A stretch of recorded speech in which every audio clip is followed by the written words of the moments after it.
ईशावास्य उपनिषद में स्पष्ट रूप से कहा गया है कि हम ब्रह्मास्मि, हम ब्रह्मा स्वपूर्वतम सदेवत्वम स ब्रह्मा।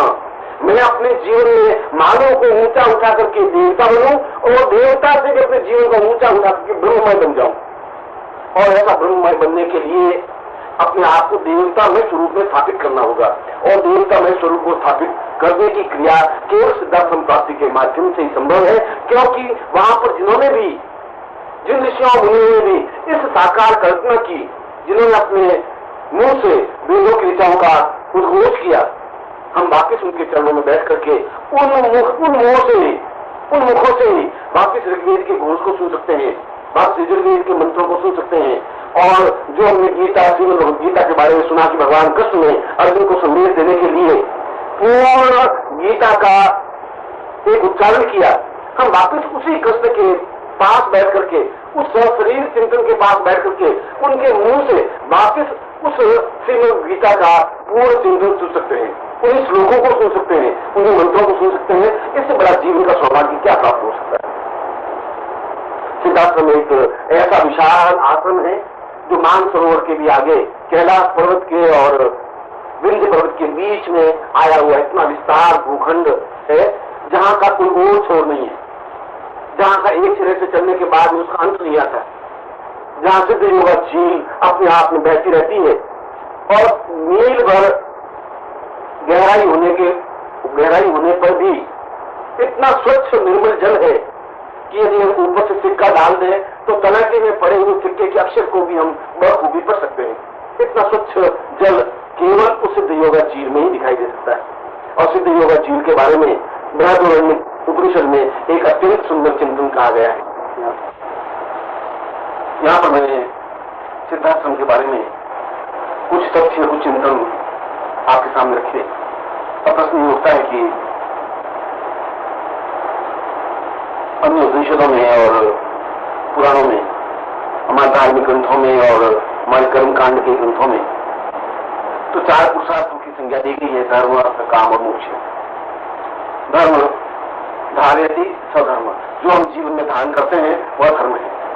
काम के माध्यम से हम संसार की उत्पत्ति करने में समर्थ हो पाते हैं, गृहस्थ जीवन का चिंतन बना सकते हैं।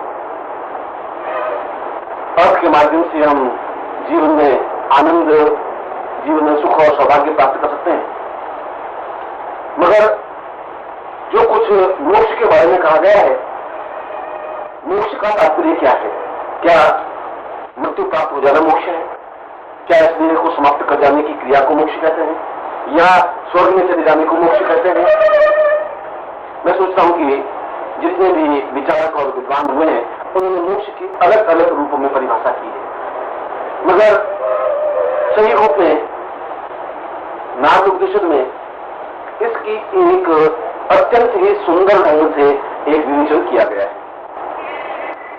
यही मंडूक्य उपनिषद में यदि हम देखें तो जब नचिकेता प्रश्न करता है यम से कि जीवन में मोक्ष का क्या तात्पर्य है, मोक्ष का उद्देश्य क्या है, मोक्ष का लक्ष्य क्या है, मोक्ष हम क्यों प्राप्त करें, यम इसका अत्यंत ही सटीक और सुंदर उदाहरण देते हैं, सुंदर ढंग से समझाते हैं। मोक्ष का तात्पर्य अपने जीवन में आए हुए बंधनों को मुक्त करने की क्रिया को मोक्ष कहते हैं। क्योंकि हम जब जन्म लेते हैं तो 100 प्रकार के बंधनों में बन जाते हैं। हम किसी के पिता होते हैं तो किसी के पुत्र होते हैं, कोई हमारा भाई होता है, कोई हमारे चाचा होते हैं, हम किसी के नौकर होते हैं तो कोई हमारा स्वामी होता है। और इस प्रकार से हम कई प्रकार के बंधनों से बंधते हैं। और जो हम बड़े होते हैं, जो हमारे जन्म लेता है, जन्म लेते ही उसके ऊपर 100 बंधन बन जाते हैं। एक कहता है ये मेरा बेटा है, एक कहता है ये मेरा भाई है, एक कहता है ये मेरा भतीजा है, एक कहता है कि ये मेरा मित्र है, एक कहता है कि मेरा स्वजन है, एक कहता है कि मेरा जाति भाई है। ये बंधन है। ये बंधन जो मानव जीवन आगे बढ़ता है वो बंधन बढ़ते जाते हैं। आगे जाकर के उसको अपने पत्नी के बंधन में बन जाता है, पुत्र के बंधन में बन जाता है, जातियों के बंधन में बन जाता है, राष्ट्र के बंधन में बन जाता है, देश के बंधन में बन जाता है, धर्म के, अर्थ के, चिंतन के, कार्यों के, मकान के, धन के और सैकड़ों प्रकार के बंधन में ग्रसित होता हुआ व्यक्ति आगे बढ़ता रहता है। इन सारे बंधनों को छोड़ने की क्रिया अपने आप में मोक्ष कहलाती है। मोक्ष मर जाने की क्रिया को मोक्ष नहीं कहते हैं। मोक्ष का मतलब है मुक्त हो जाना। और यह मोक्ष प्राप्ति अपने इसी जीवन में भी प्राप्त कर सकते हैं। इसके लिए कोई आवश्यक नहीं है कि हम 100 साल की आयु के बाद ही मोक्ष प्राप्त करें।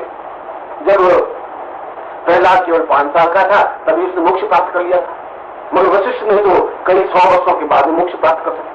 नारद ने कुछ ही वर्षों के बाद मोक्ष प्राप्त कर लिया था। मोक्ष इस जीवन में जब सब कुछ बंधनों से मुक्त हो जाए और पूर्ण परमानंद की अवस्था को प्राप्त करने की क्रिया को मोक्ष कहते हैं। और मोक्ष प्राप्ति के बाद ही व्यक्ति जिस पथ पर गतिशील होता है वह पथ सिद्धाश्रम का पथ होता है। उससे पहले सिद्धाश्रम प्राप्ति संभव नहीं है। इन ग्रस्त के और अन्य बंधनों में बंधा हुआ व्यक्ति मोक्ष प्राप्त के पहले किसी प्रकार से सिद्धाश्रम का पूर्ण चिंतन और विचार नहीं कर सकता। उसका एक पहला पड़ाव है मोक्ष प्राप्त होना सभी प्रकार के बंधनों से। इस प्रकार के बंधनों से कि भोजन मिल गया तो अच्छा, भोजन नहीं मिला तो अच्छा, सोने को बिस्तर मिल गया तो अच्छा, धरती पर सोने तो अच्छा, अगर जीवन में पत्नी है तो ठीक, नहीं है तो ठीक। मतलब किसी प्रकार का मन में लालसा, किसी प्रकार की मन में इच्छा, किसी प्रकार का विचार, किसी प्रकार का चिंतन और किसी प्रकार का स्वार्थ जब जीवन में नहीं होता और एक प्रकार से सारे बंधनों से आदमी कट जाता है, जब उसके लिए संपूर्ण संसार, संपूर्ण विश्व एक हो जाता है, सर्व विश्व एक मीडियम, पूरे विश्व को अपना ही जीवन समझने लग जाता है। विश्व ही नहीं, पूरे ब्रह्मांड को अपने शरीर में समाहित कर लेता है कि अगर मैं हूं तो ठीक, नहीं है तो ठीक, ये भाई है तो ठीक, ये नहीं है, ये मेरा इस संसार में कोई नहीं है, मैं किसी का नहीं हूं। ऐसी स्टेज जब व्यक्ति के जीवन में आती है तो मोक्ष होता है। और जीवन में जब हम बंधनों में बनते हैं तो व्यक्ति प्रयत्न और परिश्रम करके उन बंधनों से मुक्त हो सकता है। उन बंधनों से मुक्त होने की क्रिया मोक्ष है। और जब मोक्ष प्राप्ति होती है तब वह आगे जो जितने भी कदम बढ़ाता है वे कदम, वह मंजिल, वह रास्ता अपने आप में सिद्धाश्रम की ओर जाता है। इसलिए मोक्ष के बहुत आगे की क्रिया सिद्धाश्रम है। जब मैं तुम्हारे सामने सिद्धाश्रम शब्द का उल्लेख करता हूं तो सिद्धाश्रम शब्द में या सिद्धाश्रम जाने के लिए ये नहीं है कि तुम अपने जेब में 5,000 25,000 रुपए लेकर के और साथ में अपने भाई और संबंधियों को लेकर के और तुम सिद्धाश्रम जा रहे हो, वहां पूरे लगा रहे हो। ऐसा सिद्धाश्रम शब्द का कहीं उल्लेख नहीं है, ऐसा बिल्कुल नहीं है। सिद्धाश्रम का तात्पर्य ये है भी नहीं। सिद्धाश्रम का तात्पर्य है कि हम अपने आप में, जहां भगवान श्री कृष्ण गीता का उपदेश देते हुए कहते हैं कि तुम सबसे पहले अर्जुन को कहते हैं सर्वधर्मान परित्यज्य, तुम सारे धर्म के बंधनों से मुक्त हो जाओ।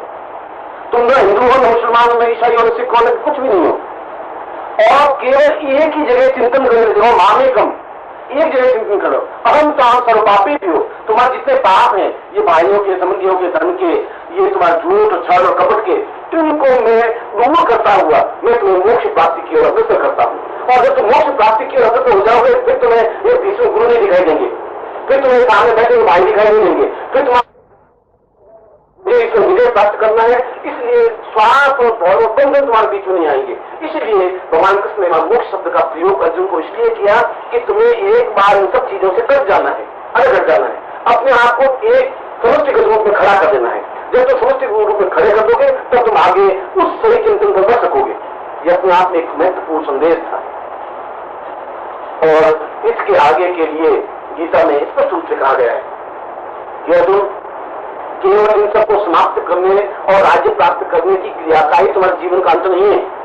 तुम्हारे जीवन की पूर्णता इस बात में नहीं है, इस बात में है कि मोक्ष प्राप्ति के बाद अपने आप में सिद्ध बन सको, और सिद्ध जो अपने आप को पूर्ण रूप से साबित कर लेता है, अपने आप को पूर्ण रूप से चैतन्य बना लेता है, अपने अनुभव को पूर्ण समाहित कर लेता है और पूरे ब्रह्मांड को अपने मुंह में, अपने शरीर में समाहित कर लेता है।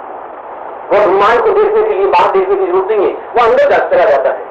और वह अंदर चले जाने की क्रिया, अंदर देखने की क्रिया को सही अर्थों में सिद्धाश्रम की ओर बढ़ने की क्रिया है। वास्तव में सिद्धाश्रम जीवन की पूर्णता है, जबकि मोक्ष जीवन का एक पड़ाव है। हम एक कार्य में मां के गर्भ से उत्पन्न होते हैं और उन बंधनों में बंधे हुए एक रास्ते पर चलते हैं। कुछ व्यक्ति अपने जीवन पर मोक्ष प्राप्त कर लेगा, कुछ व्यक्ति बहुत छोटी उम्र में जब उसका चिंतन में विचार आ जाता है तो मोक्ष प्राप्त कर लेता है। और मोक्ष प्राप्त करने के बाद स्वतः उसके मन में उत्प्रेरणा, स्वतः उनके मन में चेतना और विचार पैदा होता है कि आखिर मेरा जन्म क्यों हुआ है, मेरे जीवन का उद्देश्य क्या है, मेरे जीवन का लक्ष्य क्या है, मुझे कहाँ जाना है, मुझे क्या देखना है, मुझे अपने जीवन को कहाँ तक पहुंचाना है, मुझे उन अदृश्य लोगों को, उन अज्ञात स्थानों को देखना है, मुझे अपने पूर्वजों से मिलना है, में उन अज्ञात ग्रंथों और उन वेदों को, विचारों को समझना है, और समझने के बाद में मैं अपने आप में परिपूर्ण होना चाहता हूं। वह परिपूर्ण हो जाने की क्रिया सिद्धाश्रम प्राप्ति की क्रिया है, क्योंकि उसके बाद जीवन में किसी प्रकार की न्यूनता नहीं रहती। जीवन में सब कुछ प्राप्त हो जाने की क्रिया को सिद्धाश्रम प्राप्ति कहा जाता है। और कोई ऐसा आसन नहीं है कि जहां आंख नींद करके लंगोट लगा करके बैठ जाने की क्रिया नहीं है। वह तो अपने आप में जीवन की पूर्णता का एक अर्थ है, चिंतन है। और इसीलिए उस मांडव्य उपनिषद में जहां मैंने यम और नचिकेता को उल्लेख आपके सामने किया, तो उन्होंने कहा कि जीवन में सिद्धाश्रम प्राप्ति क्यों आवश्यक है। तो यम इस बात का उत्तर देते हुए कहते हैं कि मनुष्य दो किनारों के बीच में झूलता रहता है, जन्म और मरण। जन्म लेना उसके हाथ में नहीं है और मृत्यु को प्राप्त हो जाना भी उसके हाथ में नहीं है। वह अचानक जन्म लेता है क्योंकि दूसरों के प्रेम से उसका जन्म होता है, और दूसरी आश्चर्य प्रवृत्तियों की वजह से उसकी मृत्यु हो जाती है। दोनों स्थितियों में उसका कोई भी उसके ऊपर प्रभाव नहीं हो पाता। इन दोनों प्रभावों को समाप्त करने के बाद और इन दोनों प्रभावों को अपने ही बुद्धि से, अपने पुरुषार्थ से, अपने कार्यों से, अपनी चेतना से जहां हम आगे बढ़ जाते हैं, उस मृत्यु को भी पार कर लेते हैं। वो सिद्धाश्रम प्राप्ति का प्रारंभ है। मृत्यु को प्राप्त करना नहीं, मृत्यु को पार कर जाने की क्रिया सिद्धाश्रम प्राप्ति का पहला चरण है। यहां मैंने आपके सामने दो विचार रखे। एक विचार ये रखा कि जीवन में सारे स्वार्थ, छल, कपट, झूठ और बंधन से मुक्त हो जाने पर और जीवन में उस मृत्यु को परे लगाकर मृत्यु को पार करता हुआ जो आगे कदम बढ़ा देते हैं, वह कदम उस सिद्धाश्रम के रास्ते का पहला कदम होता है। और नचिकेता दूसरा प्रश्न करता है कि यदि हम मरण को पार कर लें, क्योंकि जैसा कि आपने बताया कि जन्म और मरण दोनों व्यक्ति के हाथ में नहीं है, मगर व्यक्ति उस मरण को पार कर सकता है और आगे बढ़ सकता है। उस पार करने की क्रिया के लिए कौन सहायक हो सकता है?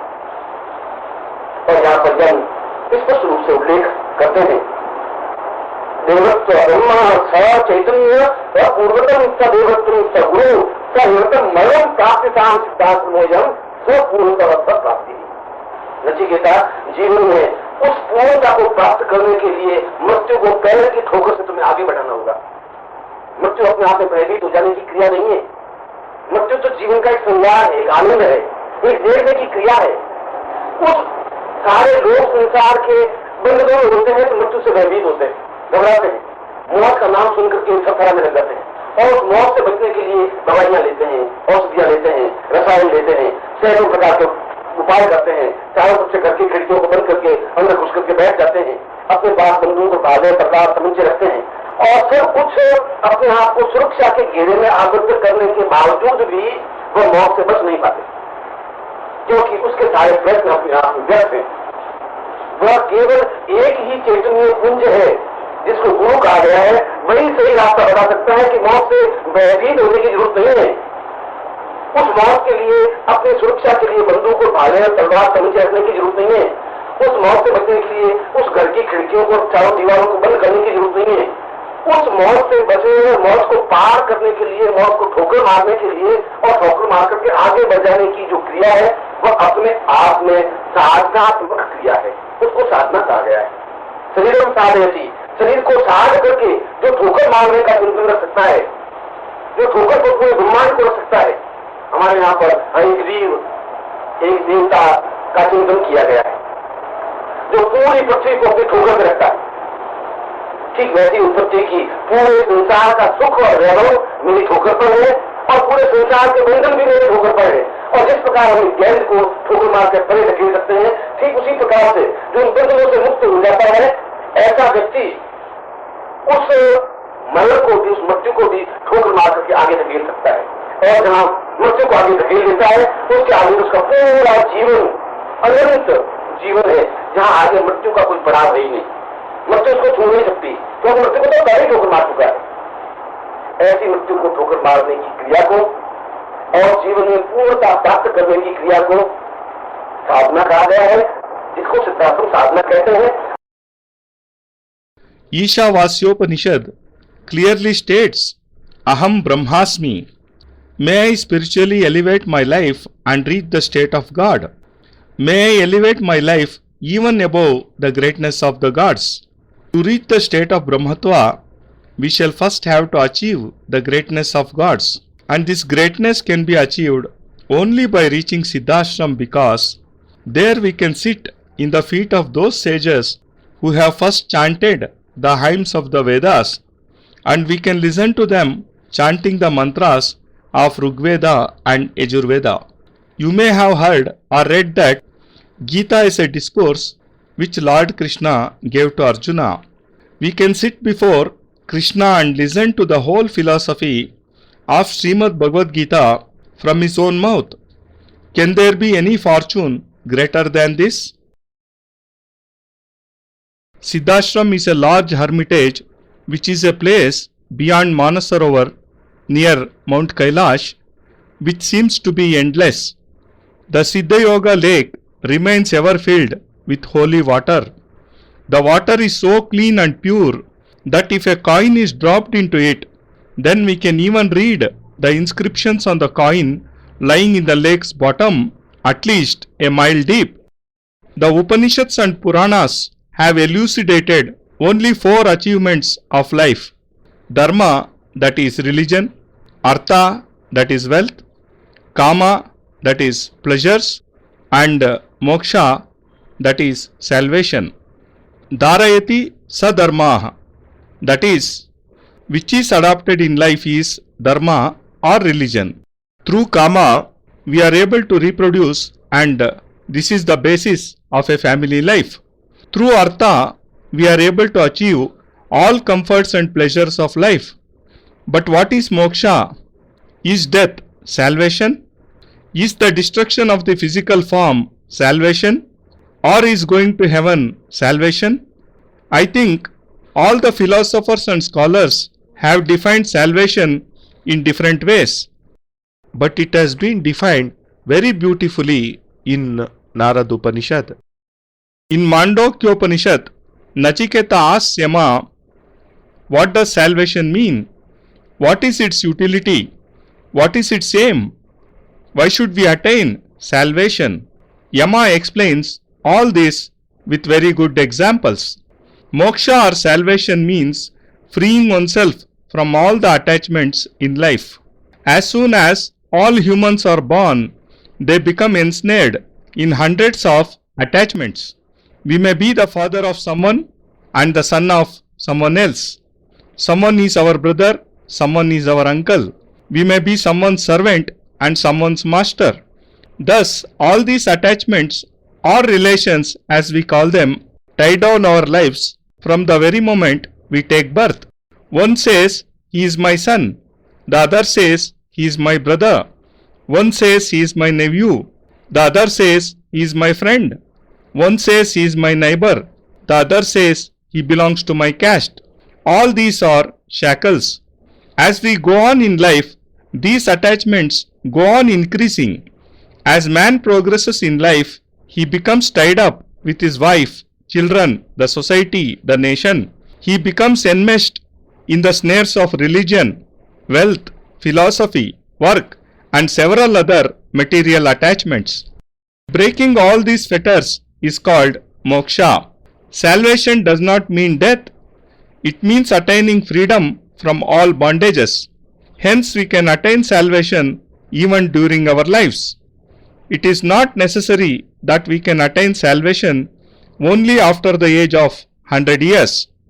Prahlada attained salvation at the age of merely 5 years, while Vasishtha attained it after hundreds of years. Narada achieved salvation in a few years. When a human becomes free from all attachments and attains the state called Paramahans, then this process of achieving this state is called moksha or salvation. And the path on which such a person progresses is the way to Siddhashram. Before reaching this state, it is not possible to go to Siddhashram. A person who is shackled in such attachments cannot concentrate his energies in reaching Siddhashram. Hence, the first step to it is attaining salvation and freeing oneself from all bondages.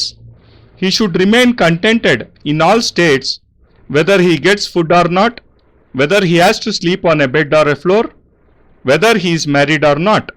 Such a person has no wish, no desire, and no selfishness in his life. He becomes cut off from all attachments.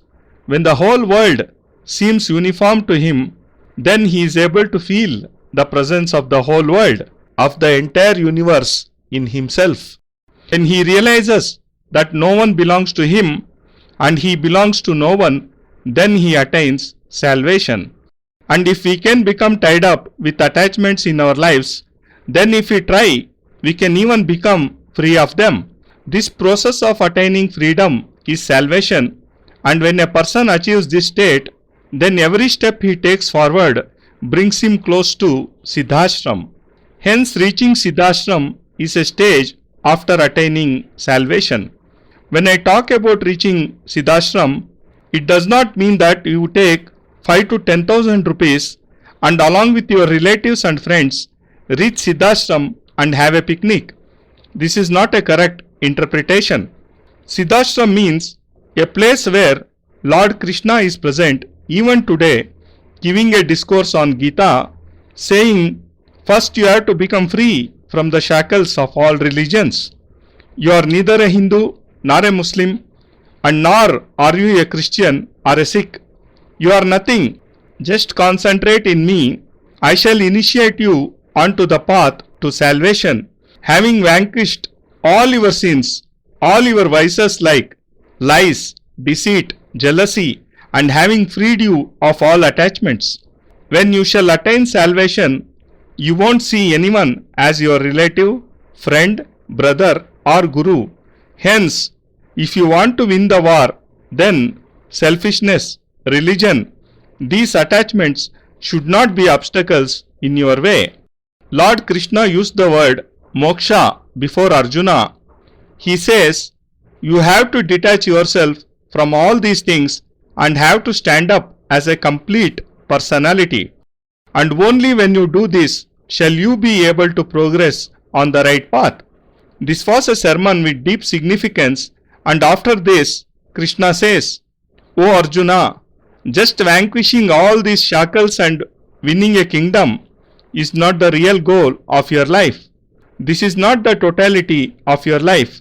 Rather, the goal of your life is becoming a Siddha or accomplished after attaining salvation. And Siddha is one who achieves divinity, one who condenses the whole universe into himself. Then in order to see the universe, he does not have to look outside but can see it within by entering into oneself. And the process of entering into oneself is the process to reach Siddhashram. In fact, Siddhashram constitutes the completeness of one's life, while salvation is just a milestone in the eternal spiritual journey of life. We are all born from the womb of a mother, and we lead our lives shackled in mundane attachments. And when the thoughts of a person reach the divine state, then he attains salvation and a new thought process is initiated into his conscience. What have I to see in life? Where have I to lead my life? I have to reach the secret realms in the universe. I have to fuse into divinity. I have to understand all the Vedas, and thus I have to become complete in myself. This process of becoming complete is the way to reach Siddhashram, because after this there remains no deficiency in life. The process of achieving everything in life is the way to reach Siddhashram. It is not a place where one can sit down, closing one's eyes and meditate. It is a state denoting totality of life. It is a philosophy. In Mandokya Upanishad, Nachiketa asked Lord Yama, why is reaching Siddhashram so necessary in life? Yama says, a human keeps swinging endlessly like a pendulum between two extremes, that is, birth and death, and he has no control over either of them. He takes birth not on his own, but he is pushed into life and he dies due to his evil tendencies. And when through our intelligence and our efforts we are able to progress on the divine path, then we are able to exercise control over life and death, which is the first step to reach Siddhashram. Here, two things are necessary. Firstly, the life should be freed of all selfishness, deceit, lies, and all such bondages, and secondly, death should be conquered, thus clearing one's way to Siddhashram. Nachiketa then asked the second question, which is the path to be chosen after conquering death? Please explain this to me, for you are my Guru. As has just been explained that life and death both are beyond the control of a human being, but he can conquer death and progress forward. Yama says, Nachiketa, in order to achieve totality of life, you have to show aside death, and thus you have to move on. Death is not a thing to be feared. It is a jewel of life. It is a true joy. It is a process of seeing the divine. The people in this world are shackled with attachments, hence they fear death. They panic and tremble just by hearing of death. They eat medicines and potions and resort to all sorts of methods to avoid death. They close themselves in their houses, load their guns, arm themselves with swords and spears, and put up maximum security. But despite all this, they can't escape death, and all their efforts go in vain. And only the Guru, who is a confluence of divinity, can guide you onto the correct path and tell you not to fear death. He shall tell you that there is no need to arm yourself with guns and spears, or to close yourself in your house in order to conquer death. To defeat death, you have to resort to the process, that is sadhanas. Shariram sadhayati, that is, only the person who can control his body and the whole universe can conquer death. Just as we kick a football, similarly, the person who gets rid of all attachments can kick death and can thus conquer it. His life can thus become eternal, and death cannot harm him. Death cannot come near him because he has claimed victory over it. And the process of conquering death and attaining totality of life is sadhana, the Siddhashram sadhana.